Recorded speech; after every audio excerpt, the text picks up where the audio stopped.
But yeah, that's the aspect. It's not per se harmonious or disharmonious. It just signifies a a channel between two planets that's vital, that's powerful. You feel me? It most definitely is the aspect of power. You feel what I'm saying? And so with your sun and your with your sun and your Mercury conjuncting each other, this highlights a powerful mind. You feel me? Because this is what Mercury signifies. It signifies powerful mind, and like the Sun Moon conjunction, vitalizes the mind, and vitalizes vitalizes the mind, um, and highlights like your ability to communicate. Like a lot of the times, Sun Moon conjunction brings forth the gift of gab. And of course, you being a water sign, like you may not be a communicative person like that, but you do have well, I should say, your channel and your means of communication may be based upon the emotions. You feel what I'm saying? You may have a desire to want people to feel certain things, feel certain energy. You feel what I'm saying? With the Sun Mercury conjunction. But yeah, with the Sun Mercury conjunction, you feel what I'm saying? This energy is like your thoughts are very entangled and intertwined with your identity and your ego. And it's like your thoughts can do wonders and boosting your identity and boosting your ego, but simultaneously they can also do wonders in breaking down your ego and breaking down your identity. You feel what I'm saying? Because the conjunction, it's neither positive or negative, it's neutral. You feel me? But it just signifies power. But yeah, so there is a powerful mind here, and a harmonious ability to express your thoughts to the world type energy. Alright, now let's look into your moon. So your moon, moon, your moon is in the decan of vicissitude, and in the stars it's signified by the constellation Cassiopeia. You feel me? Which is, if I'm not mistaken, I think a princess. But you can go into it and do the research, Cassiopeia. Alright, so vicissitude. The term vicissitude ultimately means, a strong, an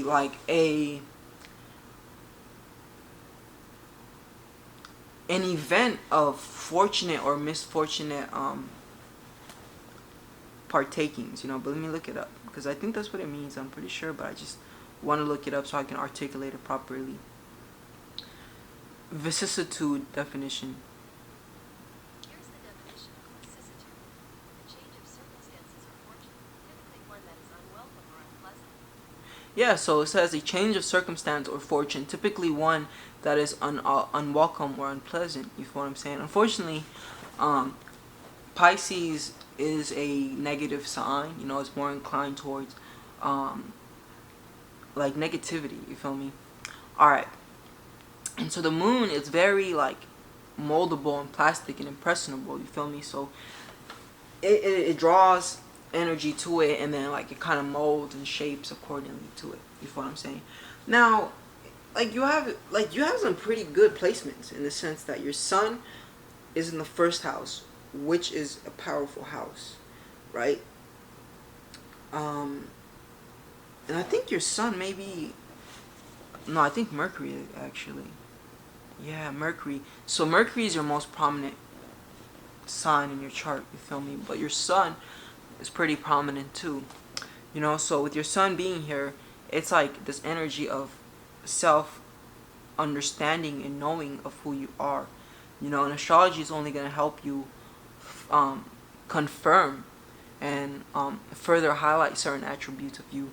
But there's a strong awareness and understanding of the self. You feel me? But anyways, back to the moon. So when the moon goes into Pisces, a lot of the times a theme manifests here that deals with isolation. You feel me? With you having your sun in Scorpio in the first house, this already is a placement that highlights and signifies the odds of like you going through experiences of isolation and you just being solo dolo.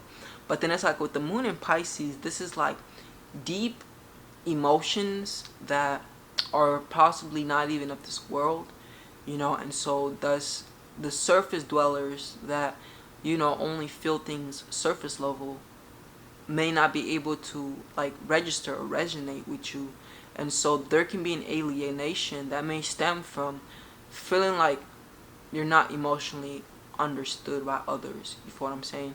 With the moon being in Pisces here.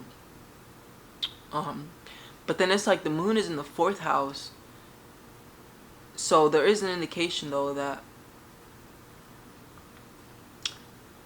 like you have a great ability to render like care and nurturing energies onto others, and also like your family life is one way or another of importance to you. You know what I'm saying? With the moon being in the fourth house, this can even be like um, you having created your own family, or like just family in general being something that's of importance. Like maybe always wanting a family but not having even possibly. You feel me? But it's like that's just the energy there that is highlighted. And that is family. You feel what I'm saying? Like it's something that you spend a lot of time reacting and responding to also, but ultimately it's like that nurturing and that taking care energy is something that is very of importance to you. You're definitely a humanitarian, a philanthropist, a charitable individual. You love to give, and you give and give and give on to others yourself. You know what I'm saying? That's what the moon in Pisces highlights. Furthermore, Pisces is a sign that's associated with the spiritual realm. And with your moon being in Pisces, it's an indication that you are tuned into the spiritual plane. You feel what I'm saying? And it's like, one, you're tuned to the spiritual plane, and two, what do I say? What can I say? Yeah, right. The inhabitants of the spiritual plane. You feel what I'm saying? So you're tuned into the spiritual plane, and there is a great influence upon you that is being exercised by spiritual entities and beings. You feel what I'm saying? And so this can be positive and this can be negative. Typically, because Pisces, like I said, it's a sign that inclines towards worrisomeness, and anxiousness. You feel me? It can be negative. It's like, so Pisces negatively, it's very worrisome and anxious. But positively, um, Pisces is very sympathetic. You feel me? Sympathetic meaning having an ability to tune into the frequencies, different frequencies um, around them. And so, with that being said, it's of great importance for you to learn how to be conscientious of the energies you tune into, but also in public, having an ability to be aware of your energy, and picking up on when something outside of you has entered your space. You feel me? Like a lot of the times, the water signs in general, they're very influenced by energy because they feel it. They're sensitive to it. But especially Pisces, because Pisces also deals with the collective consciousness. You feel me? So with your moon being in Pisces, it's like you have a tremendous ability to feel emotions, and it's like the emotions you feel are not always yours.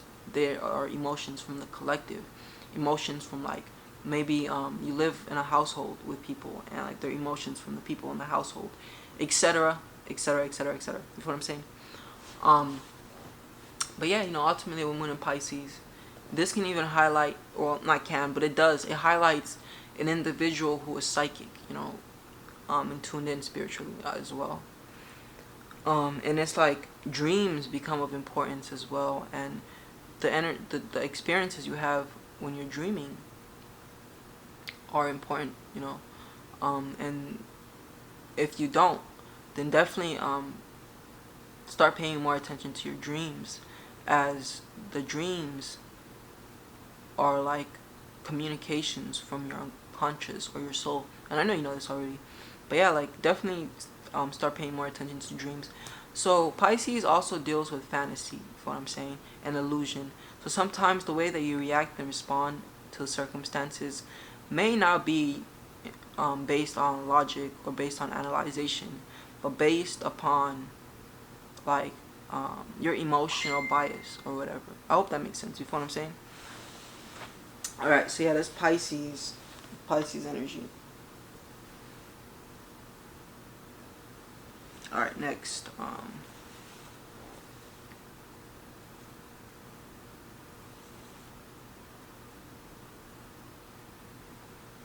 Now we're going to look at the aspects. All right, so first things first.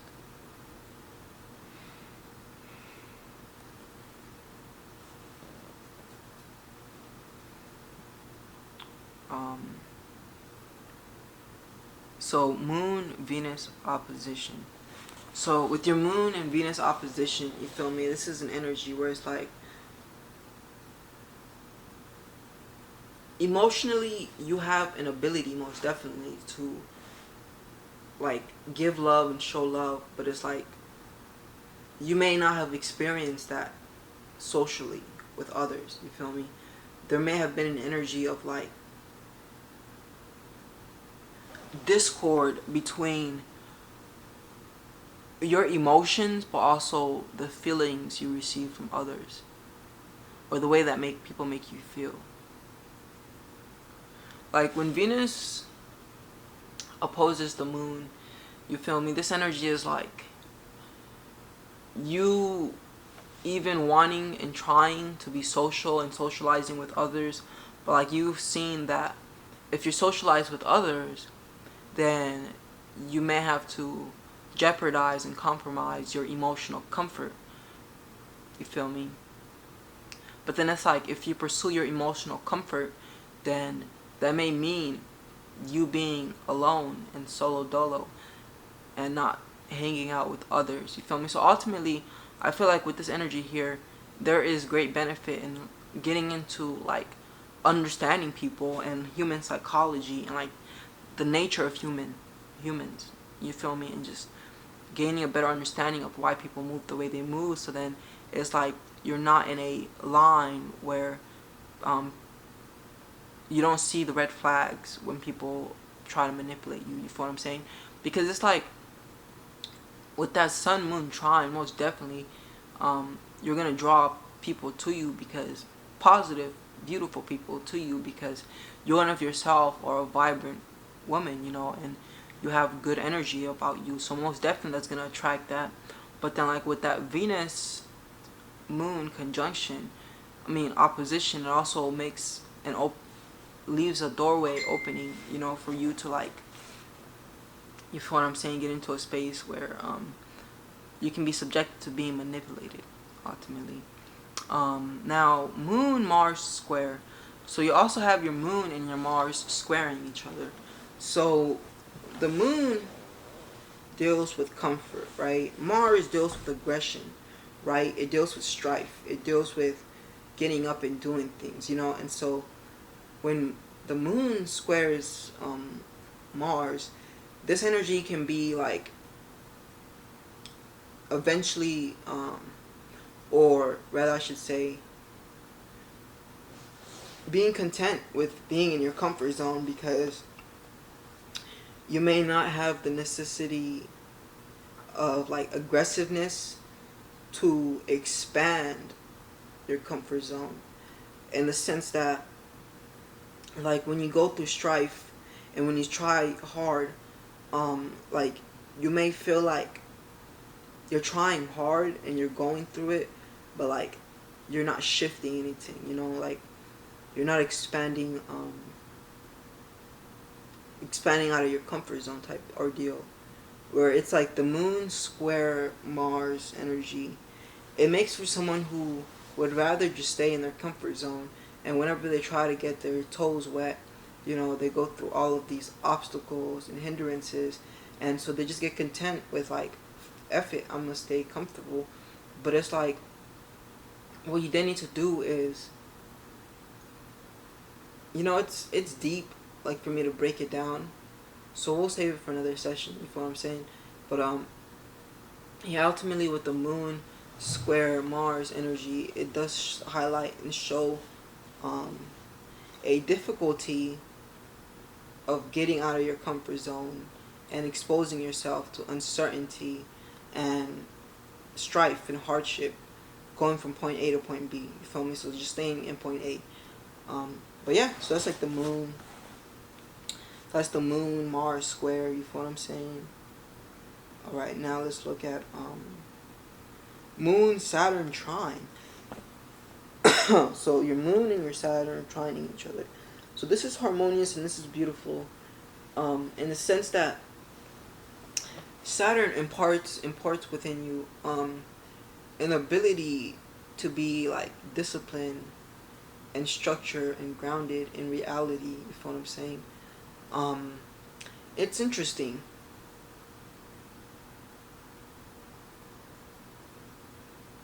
because it's like with this moon trine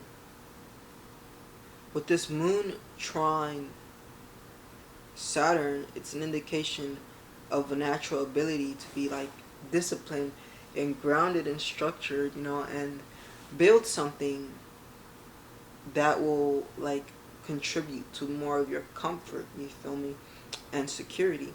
It signifies that like your emotions can go on to extend themselves into physical structures. You feel me? It's an energy where it's like taking emotions and making them constructive, if that makes sense. So you have a natural ability to take those things that are inside of you and like bring it out into the world, through like discipline, structure, and consistency and persistence. You feel me?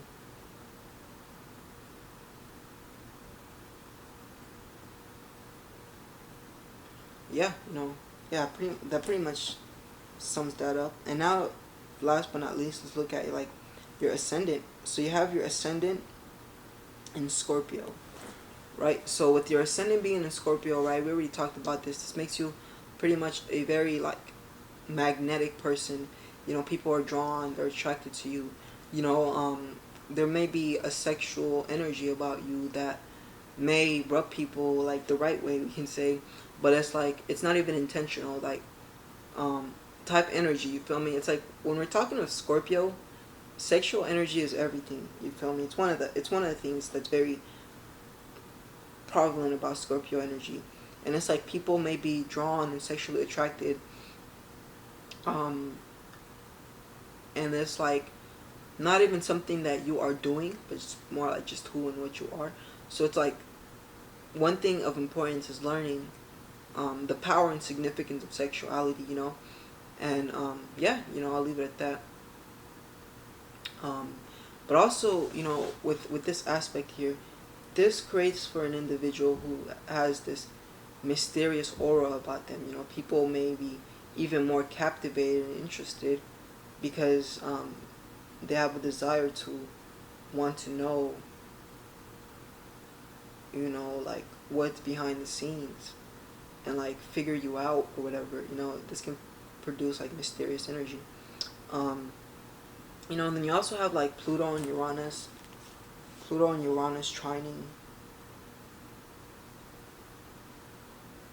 Pluto and Uranus trining.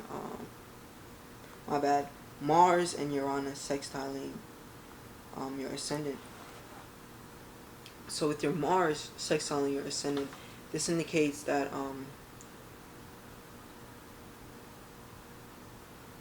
when it comes to like opportunities, dealing with helping yourself, um, and constructing something that is going to assist you in your personal life, not your egoistic energy or identity, but like your personal life, then you may have a natural ability to see that opportunity and hop in on it and work on it. You feel what I'm saying? And then also with the Uranus sextile, it's like an energy of like uniqueness and originality. Like you have an ability to detach from the crowd and go into a space of being yourself authentically, and bringing forth new expressions of authenticity. You know what I'm saying? With the sextile between like Uranus and the ascendant, it's like that's what it is ultimately. Having an ability to see when it would be opportunistic and good for you to break from the crowd and do your own thing, be revolutionary, inventive, original type energy. You know what I'm saying? Yeah, but like also like yeah, I think that's it. Like healing, I was gonna talk about regeneration and healing. You know, like Scorpio very much deals with regeneration and healing energy as well. You feel me? But yeah, you know, pretty much that concludes like your reading. Definitely let me know your thoughts on it, and yeah, when the time is right, I will be more than happy to move forward and go deeper into your chart and tell you about like your other placements, Venus, Mars, Mercury, Jupiter, Saturn. You feel me? Like Mars is your chart ruler, so I very much look forward to talking about Mars with you. But then also you have Mercury as your most prominent planet. So Mercury is also a very influential planet as well in your chart. So we'll cover that as well. That's like the next section and aspects that I cover. You feel what I'm saying? But yeah, you know, pretty much. And if you want to hit me up to get like a horoscope reading, you know, like transits and everything like that, then yeah, we can do that as well. I'll be happy to do that for you. Alright, peace. And definitely let me know what you think as well.